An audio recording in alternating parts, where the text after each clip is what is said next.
सोमवार व्रत कथा। एक समय श्री महादेव जी पार्वती जी के साथ भ्रमण करते हुए मृत्युलोक में अमरावती नगर में आए। वहां के राजा ने एक शिवजी का मंदिर बनवाया था। शंकर जी वहीं ठहर गए। एक दिन पार्वती जी शिव जी से बोली, नाथ आइए आज चौसर खेलें। खेल प्रारंभ हुआ। उसी समय पुजारी पूजा करने को आए। पार्वती जी ने पूछा, पुजारी जी बताइए जीत किसकी होगी? वह बोले, शंकर जी की। और अंत में जीत पार्वती जी की हुई। पार्वती ने मिथ्या भाषण के कारण पुजारी जी को कोढ़ी होने का श्राप दे दिया। पुजारी जी कोढ़ी हो गए। कुछ काल बाद अप्सराएं पूजन के लिए आईं और पुजारी से कोढ़ी होने का कारण पूछा। पुजारी जी ने सब बातें बतला दी। अप्सराएं बोली, पुजारी जी तुम 16 सोमवार का व्रत करो, महादेव जी तुम्हारा कष्ट दूर करेंगे। पुजारी जी ने उत्सुकता से व्रत की विधि पूछी। अप्सरा बोली, सोमवार को व्रत करें। संध्योपासनोपरांत आधा सेर गेहूं के आटे का चूरमा तथा मिट्टी की 3 मूर्ति बनाएं और घी, गुड़, दीप, नैवेद्य, बेलपत्री से पूजन करें। बाद में चूरमा भगवान शंकर को अर्पण कर प्रसादी समझ वितरित कर प्रसाद लें। इस विधि से 16 सोमवार व्रत कर 17वें सोमवार को 5 सेर गेहूं के आटे की बाटी का चूरमा बनाकर भोग लगाकर बांट दें। फिर सकुटुंब प्रसाद ग्रहण करें। ऐसा करने से शिव जी तुम्हारे मनोरथ पूर्ण करेंगे। यह कहकर अप्सरा स्वर्ग को चली गई।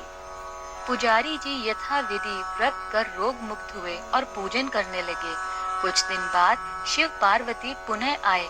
पुजारी जी को कुशल पूर्वक देखकर पार्वती ने रोग मुक्त होने का कारण पूछा। पुजारी ने कथनानुसार पार्वती ने व्रत किया। फलस्वरूप अप्रसन्न कार्तिकेय जी माता के आज्ञाकारी हुए। कार्तिकेय जी ने भी पार्वती से पूछा कि क्या कारण है कि मेरा मन आपके चरणों में लगा। पार्वती ने वही व्रत बतलाया। कार्तिकेय जी ने भी व्रत किया। फलस्वरूप बिछड़ा हुआ मित्र मिला। उसने भी कारण पूछा। बताने पर विवाह की इच्छा से यथा विधि व्रत किया। फलतः वह विदेश गया। वहाँ राजा की कन्या का स्वयंवर था। राजा का प्रण था कि हथिनी जिसको माला पहनाएगी उसी के साथ पुत्री का विवाह होगा। यह ब्राह्मण भी स्वयंवर देखने की इच्छा से एक ओर जा बैठा। हथिनी ने माला इसी ब्राह्मण कुमार को पहनाई। धूमधाम से विवाह हुआ। तत्पश्चात दोनों सुख से रहने लगे। एक दिन राजकन्या ने पूछा, नाथ आपने कौन सा पुण्य किया जिससे राजकुमारों को छोड़ हथिनी ने आपका वरण किया? ब्राह्मण ने 16 सोमवार का व्रत सविधि बताया।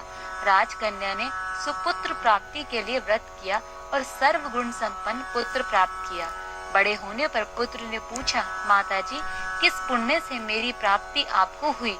राजकन्या ने सविधि 16 सोमवार का व्रत बतलाया। पुत्र राज्य की कामना से व्रत करने लगा। उसी समय राजा के दूतों ने आकर उसे राजकन्या के लिए वरण किया। आनंद से विवाह संपन्न हुआ और राजा के दिवंगत होने पर ब्राह्मण कुमार को गद्दी मिली। फिर वह इस व्रत को करता रहा।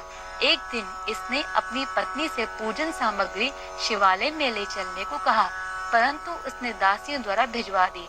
जब राजा ने पूजन समाप्त किया तो आकाशवाणी हुई कि इस पत्नी को निकाल दे, नहीं तो तेरा सत्यानाश कर देगी। प्रभु की आज्ञा मान उसने रानी को निकाल दिया। रानी भाग्य को कोसती हुई नगर में बुढ़िया के पास आई। दीन देखकर बुढ़िया ने इसके सिर पर सूत की पोटली रख बाजार भेजा। रास्ते में आंधी आई, पोटली उड़ गई। बुढ़िया ने फटका कर भगा दिया।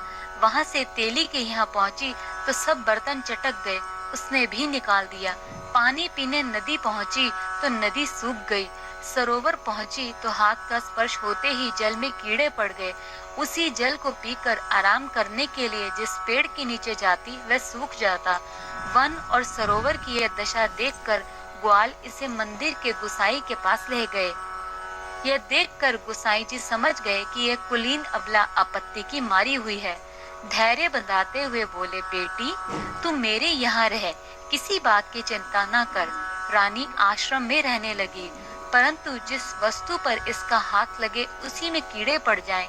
दुखी हो गोसाई जी ने पूछा, बेटी किस देव के अपराध से तेरी यह दशा हुई? रानी ने बताया, मैंने पति की आज्ञा का उल्लंघन किया और महादेव जी की पूजा नहीं हुई। गोसाई जी ने शिव जी से प्रार्थना की। गोसाई जी ने बोले, बेटी तुम 16 सोमवार का व्रत करो। रानी ने सविधि व्रत पूर्ण किया। व्रत के प्रभाव से राजा को रानी की याद आई और दूतों को उसकी खोज करने भेजा। आश्रम में रानी को देखकर दूतों ने आकर राजा को रानी का पता बताया।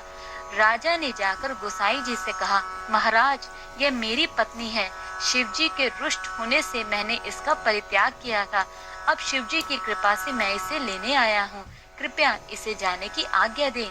गोसाई जी ने आज्ञा दे दी। राजा रानी नगर में आए। नगर वासियों ने नगर सजाया, बाजा बजने लगे, मंगलोच्चार हुआ। शिव जी की कृपा से प्रति वर्ष 16 सोमवार व्रत को कर रानी के साथ आनंद से रहने लगे। इसी प्रकार जो मनुष्य भक्ति सहित और विधि पूर्वक 16 सोमवार व्रत को करता है और कथा सुनता है, उसकी सभी मनोकामनाएं पूर्ण होती हैं।